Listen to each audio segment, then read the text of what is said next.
Hello, my name is Jill Shook, and this is my mom, Donna Shook.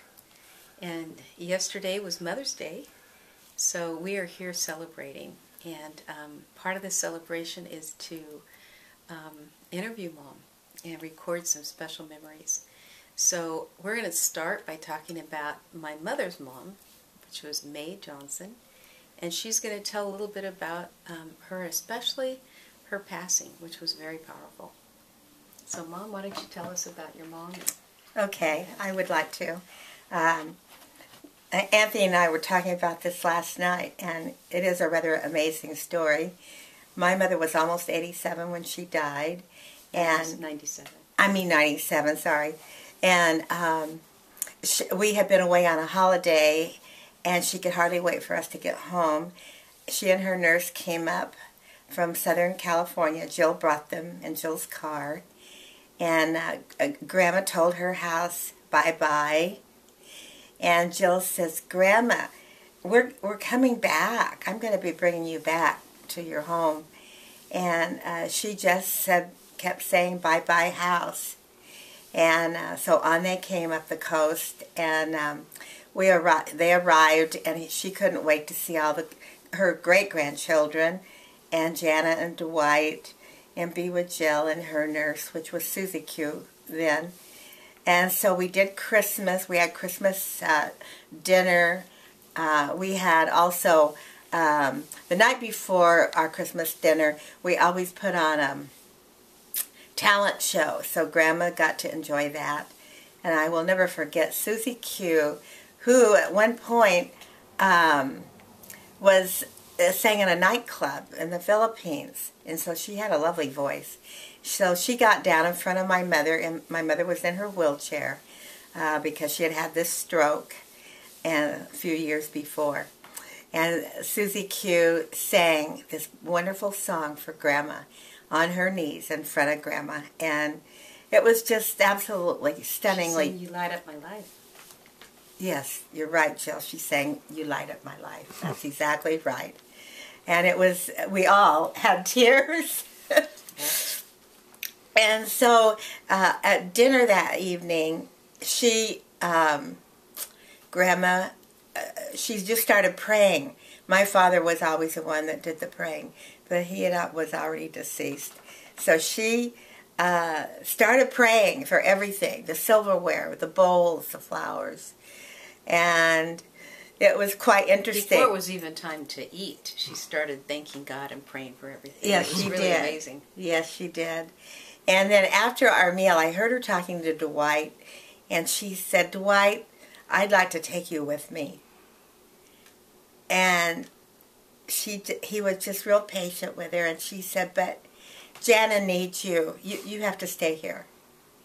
And then she said, maybe David and Jonathan, and maybe I could take them. And then she said, no, they have to be here with you. And, I mean, I'll never forget that. Yeah. I even remember when I was telling her what a famous, amazing seamstress she was. And she was so cute. She says, well, I said, I think I maybe got a small part of that. She goes, well, somebody certainly should have gotten that skill. So that was, that memory will always remain for all of us, actually. And she knew she was passing fast. She knew it in her heart, but she was going to stay alive for this Christmas celebration with her family at the ranch. And then she died that night in my arms. Yeah, she died in Jill's arms.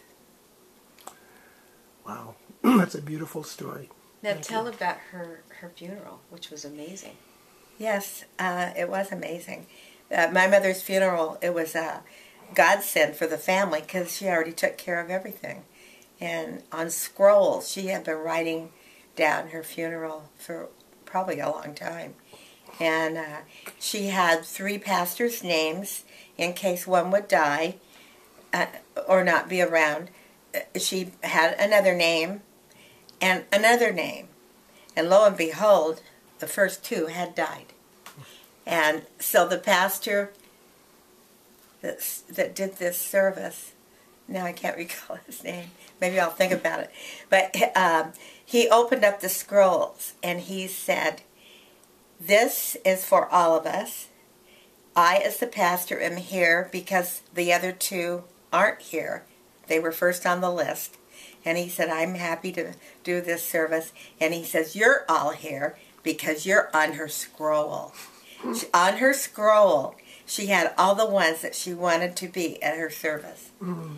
And, I mean, everybody was smiling and laughing. Actually, it was a really fun celebration. It was not sad.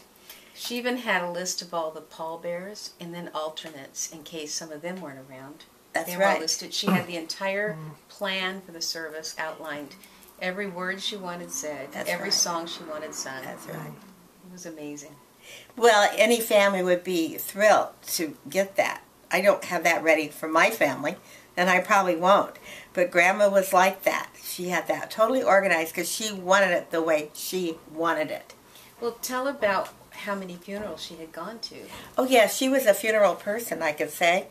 She would always look in the obituaries, and if she didn't know any of those people, and it was local where she could walk uptown to the funeral places, she would go as an added person in case there wouldn't be much of a crowd there.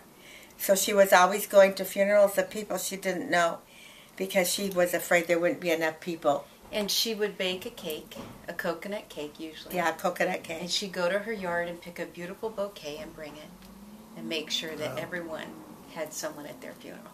That's very beautiful. It is a beautiful story. So that's how she was able to plan her own for so many years. She knew a lot about them.